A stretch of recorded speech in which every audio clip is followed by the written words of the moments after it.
Good morning, students of class 6. Today we will be studying our English reader, chapter number 1, the Banyan Tree.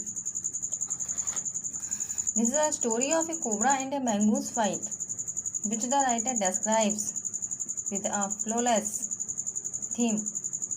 First of all, we have taken a recap of this chapter. Yes. ये कहानी एक writer ने अपने बचपन की कहानी हमको बताई है, जिसमें उसके दादाजी का घर था, जहाँ पर वो अक्सर गर्मी की छुट्टियों में जाकर के अपना समय बिताया करता था। उन्हीं के दादाजी के ही खेतों में और एक बरगद का बानियान का बहुत पुराना ट्री था, बहुत बड़ा पेड़ था, जिस पर बैठ कर के अक्सर वो अपनी ट्री लाइब्रेरी में बैठकर बुक्स को पढ़ा करता था। एक दिन गर्मी का समय था और राइटर वहाँ गर्मी की वजह से बहुत ज़्यादा परेशान था। तभी उसने एक सांप और एक नेवले को, एक कोबरा और एक मैंगूस को देखा, जो कि वहाँ पर लड़ाई करने के लिए आ चुके थे। इसके बाद उसने देखा कि उन दोनों की लड़ाई को देखने के लिए उसके अलावा भी और दो दर्शक हैं। वो दर्शक थे एक क्रो और एक मैना, एक कौवा और एक मैना। Just begin our story. आगे क्या होता है हम देखते हैं इसमें। Moving forward quickly until he was just within the cobra's reach, the mongoose made a pretended move to one side. Immediately, the cobra struck his great hood, come down so swiftly that I thought nothing could save the mongoose. Cobra और mongoose की उस लड़ाई में जब cobra उस mongoose के पास जाने वाला था, तो अचानक से कोबरा ने अटैक किया मंगूस के ऊपर। मैंने सोचा कि शायद अब मंगूस को कैसे बचा सकते हैं, बट द लिटिल फेलो, लेकिन वो जो मंगूस था, नेवला था, वो भी बहुत चतुर और चालाक था। Jumped neatly to one side, वो भी एक तरफ बहुत तेजी से कूदा। And darted in as swiftly as the cobra biting the snake on the back, और ऐसा लगने लगा जैसे कि जो नेवला है वो उसकी गर्दन पर और अपने दांतों को गड़ाने के लिए तैयार है। Darting away again out of reach, और उसकी पहुंच से फिर से दूर हो गया। एट द सेम मोमेंट, इसी क्षण, दैट द कोबरा स्ट्रक, जब उस कोबरा ने अपने फन को फैलाया, the crow and the myna hurled themselves at him only to collide heavily in mid air, तो मैना और कोए की सांसें गर्मी के दिनों में रुक गई। Shrieking insults at each other, they return to the cactus plant, वे दोनों उस लड़ाई को देखते हुए कैक्टस प्लांट पर वापस आ गए। A few drops of blood blistered on the cobras back, cobra की बैक के ऊपर थोड़ा सा खून के निशान और दिखाई देने लगे, जो कि मंगूस के द्वारा काटे जाने से बने थे। द कोबरा स्ट्रक, सांप ने फिर से अपनी फुंकार मारी। एंड मिस्ड, देखने से फिर से नेवले को और खो दिया। Again the mongoose sprung aside, jumped in and bit, फिर दोबारा से नेवला उछला और उसके आगे पीछे कूदने लगा।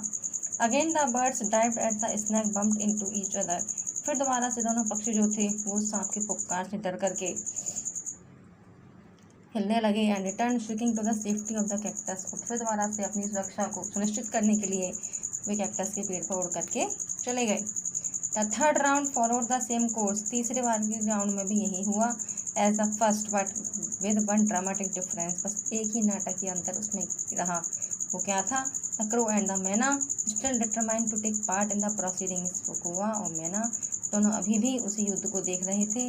Dived at the cobra, but this time they missed each other as well as their mark.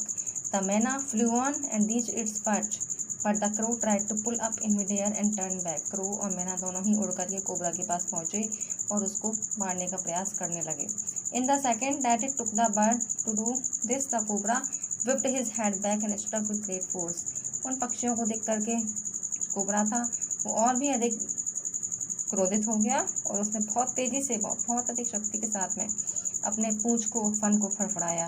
His snout thudding against the crow's body, और उसकी फुफकार कोए के शरीर तक उसका एहसास हुआ कोए को। I saw the bird flung nearly 20 feet across the garden, मैंने देखा कि वो पक्षी और गार्डन के 20 फीट दूरी तक उड़ गया। It fluttered about for a while and then lay still.